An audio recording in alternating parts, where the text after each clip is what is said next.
Assalamualaikum warahmatullahi wabarakatuh. Perkenalkan kami dari kelompok 6. Pada kesempatan kali ini kami akan mempresentasikan materi hasil kerja kami yaitu tentang termoregulasi. Menurut buku Campbell tahun 2004 menyatakan bahwa termoregulasi adalah suatu mekanisme makhluk hidup untuk mempertahankan suhu internal agar berada di dalam kisaran yang dapat ditolerir. Suhu yang tinggi akan menyebabkan aktivitas molekul semakin tinggi karena energi kinetiknya akan semakin besar. Termoregulasi adalah kemampuan yang dimiliki oleh hewan untuk mempertahankan panas tubuhnya. Pengaturan suhu tubuh atau termoregulasi, pengaturan cairan tubuh, dan ekresi adalah elemen-elemen dari homeostasis. Dalam termoregulasi dikenal adanya hewan berdarah dingin atau cold-blooded animals dan hewan berdarah panas atau warm-blooded animals.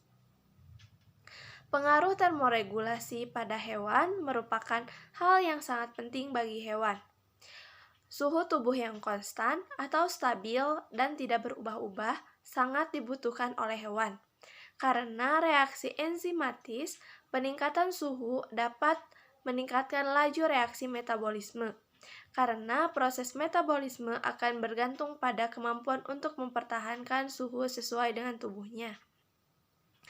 Produksi panas melalui metabolisme yang merupakan reaksi kimia pada semua sel tubuh. Makanan merupakan sumber bahan bakar yang utama bagi metabolisme. Termoregulasi membutuhkan fungsi normal dari proses produksi panas. Reaksi kimia seluler membutuhkan energi untuk membentuk adenosin trifosfat atau ATP. Pengeluaran panas dan produksi panas terjadi secara bersamaan, terlihat dari struktur kulit dan paparan terhadap lingkung secara konstan. Pengeluaran panas secara normal di dalam tubuh akan dikeluarkan melalui proses sebagai berikut. Yang pertama, radiasi, yang kedua, konduksi, yang ketiga, konveksi, yang keempat, evaporasi, dan yang kelima, diaforesis. Untuk macam-macam adaptasi termoregulasi pada hewan terbagi menjadi 3. Yang pertama ada adaptasi morfologi, merupakan penyesuaian pada organ tubuh yang disesuaikan dengan kebutuhan organisme makhluk hidup. Misalnya gigi singa, gigi harimau yang runcing dan tajam untuk memakan daging, dan gigi sapi, gigi kambing yang tidak runcing dan tajam karena untuk memakan rumput. Yang kedua ada adaptasi fisiologi, merupakan penyesuaian yang dipengaruhi oleh lingkungan sekitar yang menyebabkan adanya penyesuaian pada anggota-anggota tubuh untuk mempertahankan hidup dengan baik. Contohnya unta yang mempunyai kantung air di punuknya untuk menyimpan air agar tahan tidak minum di padang pasir dalam jangka waktu yang lama. Yang ketiga ada adaptasi tingkah laku, merupakan penyesuaian makhluk hidup pada tingkah laku terhadap lingkungannya, seperti hewan bunglon yang dapat berubah warna sesuai dengan warna yang ada di lingkungan sekitarnya, dengan tujuan untuk menyembunyikan diri. Pengaruh suhu tubuh pada hewan merupakan keseimbangan antara perolehan panas dari dalam metabolisme atau luar dengan kehilangan panas. Untuk menghadapi cuaca yang sangat buruk atau terlalu dingin maupun terlalu panas, hewan perlu menghemat energi dengan cara hibernasi atau estivasi.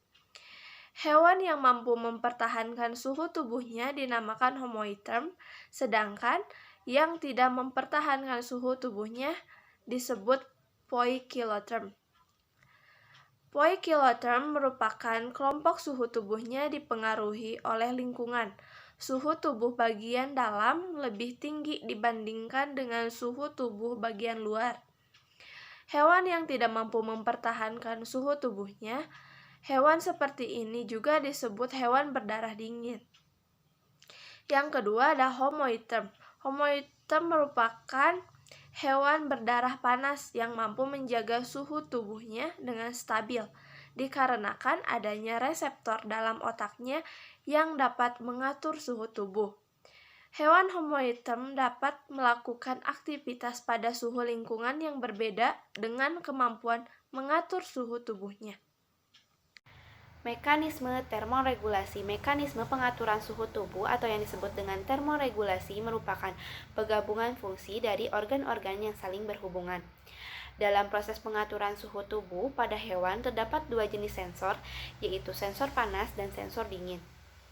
Kedua sensor tersebut merupakan isyarat yang langsung diterima oleh syaraf pusat yang kemudian akan langsung diteruskan ke syaraf motorik yang merupakan pengatur pengeluaran panas dan produksi panas di dalam tubuh, yang selanjutnya akan diteruskan melalui jantung, paru-paru, dan ke seluruh tubuh. Setelah itu akan terjadi umpan balik, di mana isyarat yang diterima oleh sensor panas dan sensor dingin akan diproses melalui sistem peredaran darah. Kemudian, sebagian panas akan menghilang melalui proses radiasi, berkeringat, dan melalui evaporasi yang berfungsi untuk menjaga suhu tubuh agar tetap stabil dan normal.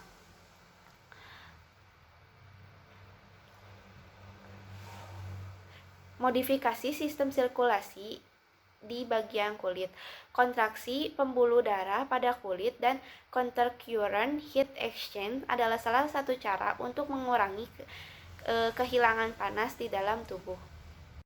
Selanjutnya yaitu termoregulasi pada hewan ektotem.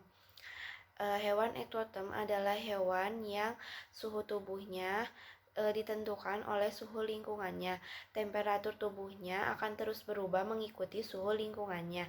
Namun pada hewan ektotem ini tidak mampu menyesuaikan produksi panas melalui metabolisme dan pengendalian kehilangan panas pada tubuhnya melalui mekanisme fisiologi. Karena itu, suhu tubuhnya tidak bisa konstan dan akan terus berubah mengikuti suhu lingkungannya. Jenis hewan yang demikian itu hanya mampu mempertahankan suhu tubuhnya melalui penyesuaian perilaku dengan cara berpindah tempat yang lebih dingin maupun lebih hangat. Termoregulasi pada hewan ektotem ini dibagi menjadi dua, yaitu termoregulasi pada hewan ektotem akuatik dan termoregulasi pada hewan ektotem terestrial. Termoregulasi pada hewan ektotem akuatik. Suhu pada lingkungan akuatik relatif stabil, sehingga hewan yang hidup di dalamnya tidak mengalami permasalahan suhu yang rumit. Dalam lingkungan akuatik, pelepasan panas dilakukan secara evaporasi, karena air merupakan penyimpan panas yang baik, dan hewan harus mengeluarkan panasnya agar proses metabolisme yang terjadi di dalam tubuhnya dapat berjalan dengan baik. Pada hewan poikilotrem seperti kerang, udang, dan ikan, suhu tubuhnya sangat ditentukan oleh keseimbangan induktif dan konvektif dengan air mediumnya, dan suhu tubuhnya mirip dengan suhu air. Hewan memproduksi panas secara metabolik, dan itu memungkinkan untuk meningkatkan suhu tubuh di atas suhu air. Namun, air menyerap panas begitu efektif dan hewan tidak memiliki insulasi, sehingga perbedaan suhu hewan dengan air sangat kecil. Contoh termoregulasi pada hewan ektotem akuatik. Yang pertama ada katak. Katak melakukan evaporasi dengan cara bersembunyi di bongkahan batu. Yang kedua ada buaya. Buaya melakukan evaporasi dengan cara membuka mulutnya untuk mengurangi penguapan panas di dalam tubuhnya. Termoregulasi pada hewan ektotem terestrial. Termoregulasi pada hewan ektotem terestrial berbeda dengan lingkungan akuatik. Suhu di lingkungan terestrial selalu berubah dengan variasi yang cukup besar. Perubahan suhu yang sangat mudah kita rasakan misalnya perubahan suhu di siang dan malam hari. Cara yang penting yang dilakukan oleh hewan ektotem terestrial yaitu dengan cara memperoleh panas dengan menyerap panas atau radiasi matahari pada vertebrata maupun invertebrata. Selanjutnya ada contoh termoregulasi pada hewan ektoterm terestrial. Yang pertama ada belalang rumput. Belalang rumput mengubah warna permukaan tubuhnya dengan cara menyerap melanin. Contohnya ada pada belalang rumput dan kumbang mengubah warna tubuhnya menjadi gelap. Yang kedua ada belalang lokus. Belalang lokus menghadapkan tubuh ke arah matahari. Contohnya ada belalang lokus tegak lurus ke arah matahari. Termoregulasi pada hewan endoterm, mereka sudah mampu untuk melangsungkan termoregulasi melalui mekanisme penyesuaian perilaku dan pengaturan fisiologi. Melalui mekanisme pengaturan fisiologi, hewan tersebut mampu meningkatkan produksi panas metabolisme dan sekaligus menekan kehilangan panas tubuhnya bila mereka terdesak dengan lingkungan yang dingin. Selain itu, mereka juga mampu untuk melakukan penyesuaian perilaku dengan berbagai macam cara. Secara umum, hewan endoterm mempunyai temperatur tubuh yang tinggi jika dibandingkan dengan hewan endoterm.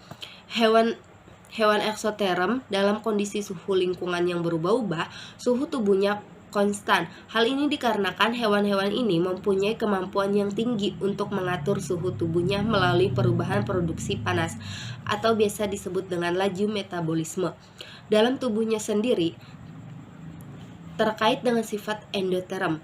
Contohnya pada Hafes, burung atau mamalia. Selanjutnya ada termoregulasi pada hewan vertebrata. Pada hewan vertebrata sendiri dibagi menjadi dua kelompok, yaitu ada hewan vertebrata berdarah panas dan hewan vertebrata berdarah dingin. Penggolongan tersebut didasarkan pada apakah binatang tersebut terasa dingin atau hangat apabila disentuh.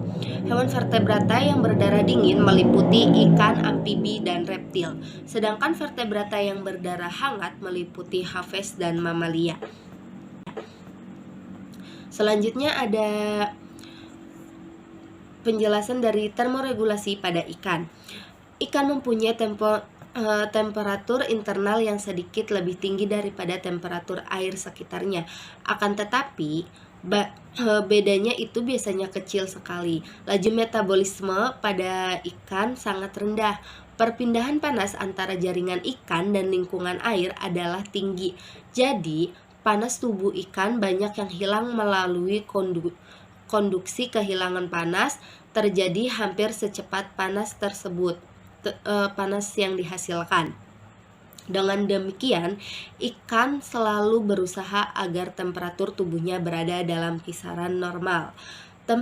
Selanjutnya ada temperatur pada amfibi. Temperatur pada amfibi yang hidup di darat mengatur temperatur tubuhnya terbatas melalui penyesuaian perilaku. Dalam beberapa hal, binatang tersebut mampu menahan temperatur rendah atau biasa yang disebut dingin dalam jangka waktu lama dengan melakukan hibernasi, yaitu tidur dengan menekan proses fisiologi yang berlangsung dalam tubuhnya sampai batas minimum. Pada amfibi gurun pasir melakukan aktivitas pembenaman diri atau disebut dengan estivasi, aktivitas yang mirip dengan hibernasi. Selanjutnya ada termoregulasi pada reptil. Sejumlah besar reptil mampu melakukan sedikit aktivitas termoregulasi fisiologi, dan adanya kemampuan itu menunjukkan mulai berkembangnya kemampuan hemotermi atau biasa disebut dengan kemampuan mempertahankan temperatur tubuh agar konstan atau mendekati konstan. Pada binatang bertulang belakang atau biasa disebut dengan vertebrata, binatang tersebut mempunyai termoregulasi pada sistem saraf pusat yang secara refleksi merangsang terjadinya aktivitas terengah-engah atau perubahan tekanan darah. Selanjutnya ada termoregulasi pada Hafes dan mamalia. Termoregulasi pada Hafes mamalia sendiri dibagi menjadi dua, yaitu ada yang menggunakan lemak dan ada yang menggunakan bulu. Yang menggunakan lemak, lapisan lemak atau biasa disebut dengan bilbert merupakan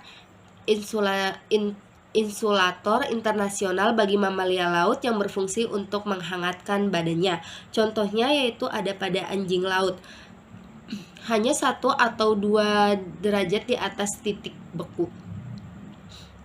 Yang selanjutnya ada bulu pada Hafes yang berfungsi untuk menjebak udara kering di sebelah kulit dan menjaga air menjauh dari permukaan kulitnya, sehingga permukaan kulit akan tetap hangat karena hanya lapisan luar yang akan menjadi terasa dingin. Termoregulasi pada hewan invertebrata. Filum protozoa belum mempunyai sistem termoregulasi pada tubuhnya, karena suhu tubuh protozoa berasal dari suhu lingkungannya. Contohnya, amuba. Amuba sendiri memiliki respon pada panas ialah termasuk hewan yang tidak dapat mempertahankan suhu tubuhnya, sehingga amuba akan menyesuaikan suhu tubuhnya dengan lingkungannya. Filum porifera tidak memiliki organ yang mengatur suhu tubuhnya, maka porifera akan menyesuaikan suhu tubuhnya dengan suhu lingkungannya. Filum coelenterata. Coelenterata tidak memiliki banyak lapisan pelindung pada tubuhnya. Coelenterata hanya memiliki 2 pelindung pada lapisan kulitnya. Maka termoregulasi tidak terdapat pada tubuh coelenterata karena sebagian besar organisme coelenterata hidup di perairan laut tropik. Maka dari itu, tubuh coelenterata akan menyesuaikan suhu dari lingkungannya. Filum Platyhelminthes tidak dapat mengatur suhu tubuhnya. Suhu tubuhnya akan sama dengan suhu lingkungannya. Contohnya, planaria. Planaria sendiri sangat sensitif terhadap cahaya kuat, temperatur, dan pH. Jika kondisi suhu tinggi, maka akan mengakibatkan suhu planaria akan menyusut. Filum nematoda. Nematoda tidak memiliki sistem peredaran darah dan sistem pernafasan, sehingga nematoda tidak memiliki sistem termoregulasi suhu tubuh. Nematoda bergantung pada suhu tubuh lingkungannya. Selanjutnya, pengatur suhu tubuh. Pengaturan suhu tubuh atau regulasi thermal ialah suatu pengaturan secara kompleks dari fisiologi tubuh untuk menjaga keseimbangan antara produksi panas dan kehilangan panas, sehingga suhu tubuh dapat dipertahankan secara konstan dan stabil. Suhu tubuh diatur oleh hipotalamus melalui sistem umpan balik. Hipotalamus akan menerima seluruh impuls dari efren. Saraf efren hipotalamus terdiri dari saraf simpatik dan saraf otonom. Karena itu, hipotalamus dapat mengatur kegiatan otot, kelenjar keringat, peredaran darah, dan ventilasi paru-paru. Keterangan suhu pada bagian dalam tubuh akan diterima oleh reseptor panas di kulit, yang diteruskan melalui sistem aferen ke hipotalamus. Keadaan suhu tubuh akan diolah oleh termostat hipotalamus yang akan mengatur set point hipotalamus. Menurut W.F. Ganong, tahun 2002, dalam tubuh panas dihasilkan oleh gerakan otot, asimilasi makanan, dan oleh semua proses vital yang berasal dari dalam tingkatan metabolisme. Sistem yang mengatur suhu tubuh ada 3 bagian utama, yaitu 1. Sensor pada kulit, 2. Inti integrator dalam hipotalamus, 3. Sistem efektor yang mengatur produksi dan pembuangan panas. Dari bermacam-macam reseptor tepi, kedua saraf bertemu di hipotalamus anterior dan posterior, mengkoordinasikan aktivitas yang dibutuhkan untuk keseimbangan suhu tubuh dalam batas yang tipis. Di dalam respon untuk meningkatkan suhu tubuh, neuron di hipotalamus melakukan rangkaian proses yang menghasilkan kehilangan panas, termasuk vasodilatasi, perifer, dan berkeringat. Sebuah penurunan suhu sekitar dibutuhkan sebuah rangkaian kejadian, di antaranya vasokonstruksi, perifer, piloereksi, peningkatan metabolisme, dan menggigil untuk mempertahankan panas. Pada saat kulit menjadi sangat dingin di seluruh tubuh, ada 3 proses fisiologi untuk meningkatkan suhu, yaitu 1. Menggigil, meningkatkan produksi panas. 2. Berkeringat, dicegah untuk menurunkan kehilangan panas. Ketiga, vasokonstriksi, mengurangi kehilangan panas. Teman-teman yang sudah menyimak video ini. Wassalamualaikum warahmatullahi wabarakatuh.